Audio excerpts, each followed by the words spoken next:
টেবিলে একটি ঘড়ি আছে, ঘড়িটি টেবিলের উপরে আছে, আমার একটি ঘড়ি আছে। এই ৩ টি বাক্য আপনাদের মনে হতে পারে যে একই বাক্য, একইভাবে বলা যায়। না, আসলে কিন্তু ৩ টি বাক্যই ভিন্ন, ভিন্ন ৩ টি বাক্য।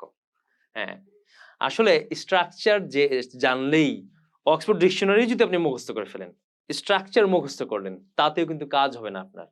বরং ইংরেজি ভাষাটাকে বুঝে, বুঝে শিখতে হবে। তাহলে আপনি নিজে, নিজে বানিয়ে, বানিয়ে বলতে পারবেন।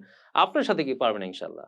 চলুন দেখা যাক আমরা কিভাবে স্ট্রাকচার ছাড়া ইংরেজি ভাষাটাকে বুঝে, বুঝে প্রায়োগিক ব্যবহারের মাধ্যমে আমরা শিখতে পারি। মায়ের ভাষায় টেবিলে একটি ঘড়ি আছে। এখানে একটি ঘড়ি একটা অনির্দিষ্ট সংখ্যা। অনির্দিষ্ট একটা ঘড়িকে বোঝাচ্ছে। যখন আমরা কোনো অনির্দিষ্ট ব্যক্তি বা অনির্দিষ্ট বস্তুর অবস্থানকে বর্ণনা করি, তখন আমরা দেয়ার ইজ বা দেয়ার আর ব্যবহার করি। একটা হইলে দেয়ার ইজ, আর বেশি হইলে, একের বেশি হইলে দেয়ার আর। তাহলে একটি ঘড়ি আমরা এখানে কি লিখবো? দেয়ার ইজ লিখবো, রাইট?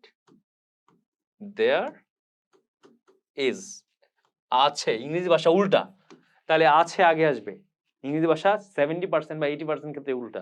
তাহলে দেয়ার ইজ আছে বলে ফেলছি আমি। আছে কি আছে? এই যে একটি ঘড়ি আছে। তাহলে কি লিখবো? আ ওয়াচ। মনে করেন হাত ঘড়ি আমি ধরে নিলাম। আর যদি দেয়াল ঘড়ি হইতো আমি ক্লক বলতাম, তাই না? আচ্ছা।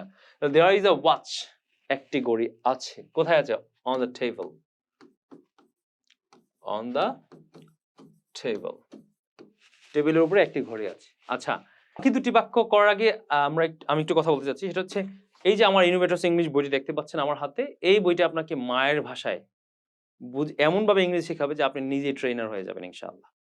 ঠিক আছে? আর আরেকটা বিষয় হচ্ছে এই বইটি যারাই নিচ্ছে তাদের একটাই কথা, "স্যার অসম্ভব সুন্দর।"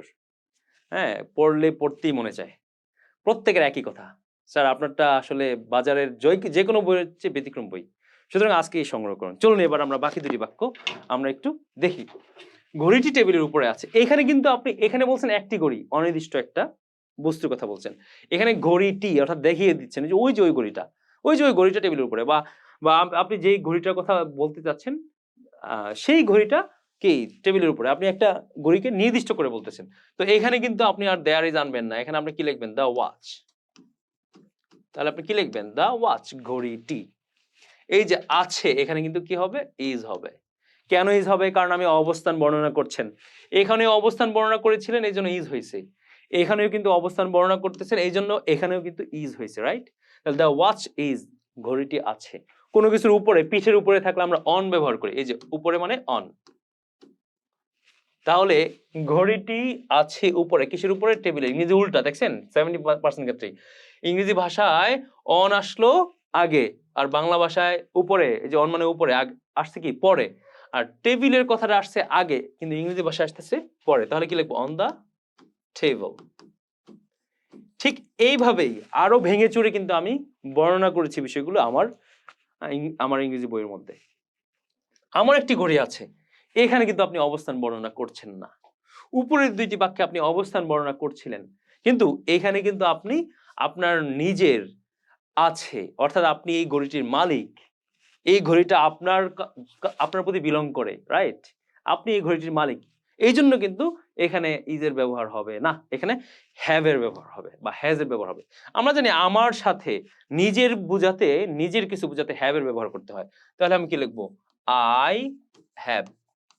খেয়াল করেন, আছে কথাটার কারণে কিন্তু এই I এর অর্থটা আমার হয়ে গেছে। আমরা জানি I অর্থ আমি, কিন্তু আছে কথাটার কারণে কিন্তু এখানে I এর অর্থটা কি হয়ে গেছে? আমার হয়ে গেছে।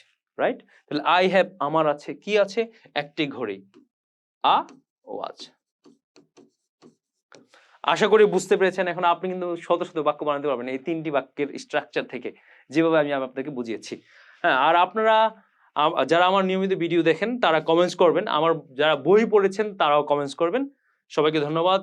নতুন ভিডিওতে আপনাদেরকে স্বাগত জানিয়ে আজকে ক্লাস শেষ করছি। আসসালামু আলাইকুম ওয়া রাহমাতুল্লাহি ওয়া বারাকাতুহু।